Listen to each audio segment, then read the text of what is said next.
In the 1960s, hourly newscasts were mandatory, and most radio stations hated to comply. Interrupting the music always meant a drop in audience numbers, except at CKLW. Their 2020 news was delivered 20 minutes before and 20 minutes past the hour. So while other radio stations went to news, CKLW was still playing music. But the big difference wasn't just when the news was delivered, it was how.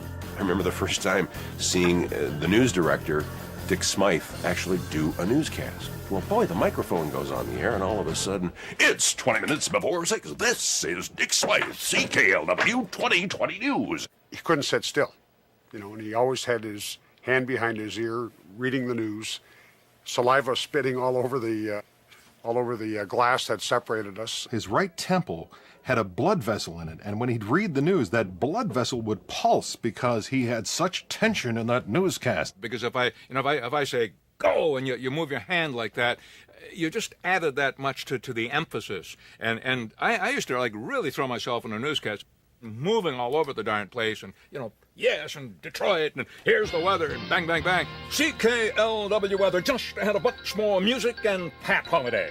Partly cloudy and cold tonight, low 32, cool Friday, high 50. The Merc Index, 36. The current temperature at the Big 8, 24 degrees. This is Dick Smythe 2020 News. The 2020 News guys, they were disc jockeys without music. Had the same energy level. We were the same radio station, the same audience. A lot of snappy writing, a lot of alliteration, a lot of short sound bites. They had the big sounder, the bum, bum, bum. And everybody knew that something was going to happen. You knew something was going to happen. There was something that when you walked in the broadcast booth to do your newscast and it went boom, boom, boom, da-da-da-da-da-da-da-da-da-da.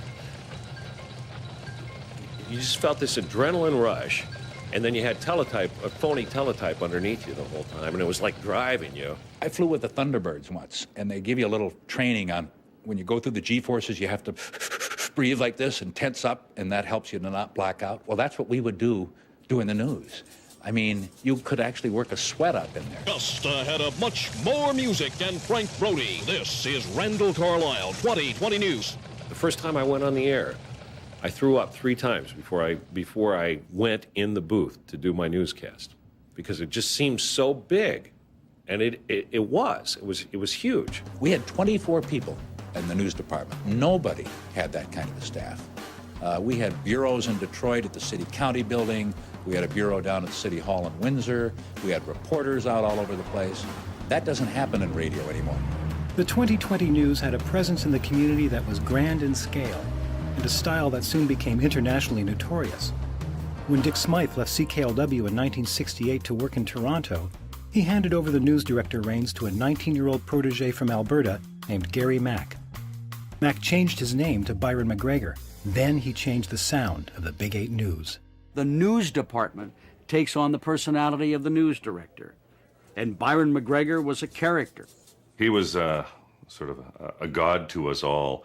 I think those of us in the news business who used to listen to him. He was big, tall, lean, muscular. They drove a fancy, we used to have news cars back then. They were Camaros. They had the big engines in them and had CKLW emblazoned on the side, 2020 News. Byron was a stickler for good writing, and that's one thing Byron banged into our heads. You have to write. You have to write. I think the U.S. stations were afraid of that style of writing. They used everyday images to write news stories. That when you heard it, you went, whoa. Motor City Mayor Roman Gribbs has a mad on for an unidentified rapist. A butcher, knife-wielding pervert cornered a secretary in the elevator at Detroit City County Building and rode her to the vacant 7th floor and proceeded to sexually assault her. Guards are now being considered for future surveillance of the crime-stained 7th floor. Lee Marshall, 2020 News. Oh, boy. Should be ashamed of myself. The writing was powerful, strained through the grill of a Buick. Another deadly duo of Detroit dastardly deeds as the dice decreed death. A disagreement over 7,11. Now she's in heaven. The man who delivered that double-barreled death with his package of penetrating pellets has been pounced in the pen. In another case of hot lead in the head, a heavy-handed hitchhiker tipped with a trigger and paid his bill in bullets. And it would be like jazz musicians riffing. because we'd be popping lines at each other. And sometimes things would get a little out of control. This is Randall Carlisle, CKLW 2020 News. The stench of young burning flesh rose over Port Huron this morning as baby-hungry flames ate alive 5 little boys. I thought it was creative. And the second I got off, the phone lights up, and Byron's on the phone, and he said, Randall, there's a fine line we don't cross, and you just crossed it. And if you cross it again, you won't have a job. Okay. Grant Hudson was just a master at it. I mean, he would sit there with his feet up on that desk, I remember, and he'd have a cigar in his mouth, and it would hit him. You know, the light bulb would go off, and bang, bang, bang, bang, you'd hit those old Olympia keys on the old typewriter. And the Louisville Slugger story, I'm sure you must have heard that one. The hitless Tigers could use this guy's talents.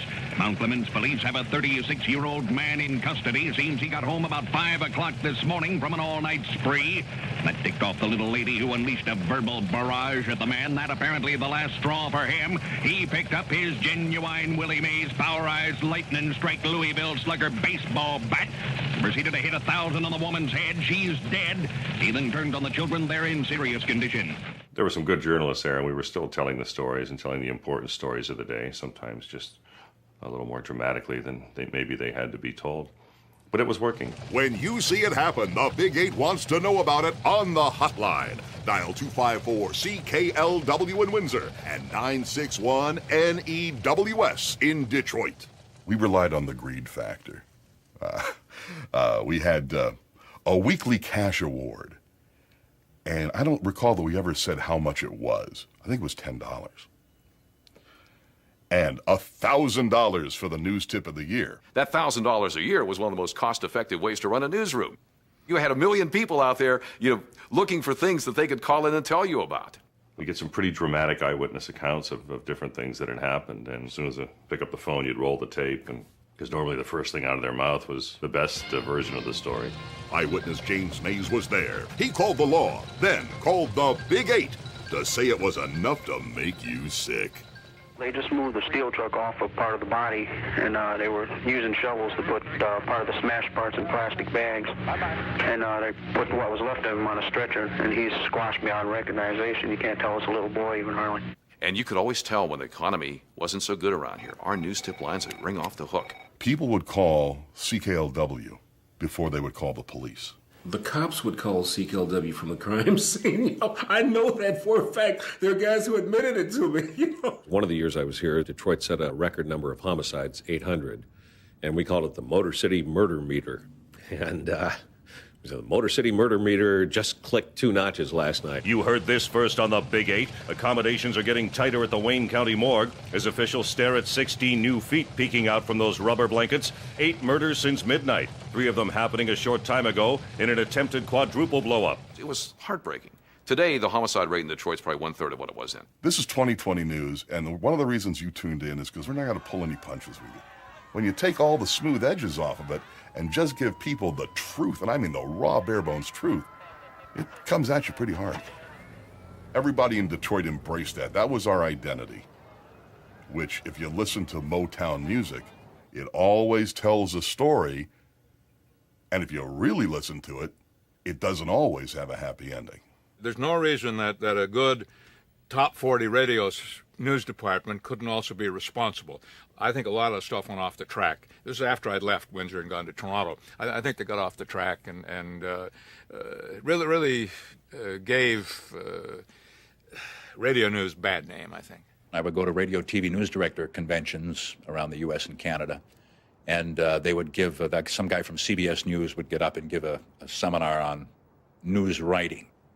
And he would start out by giving bad examples.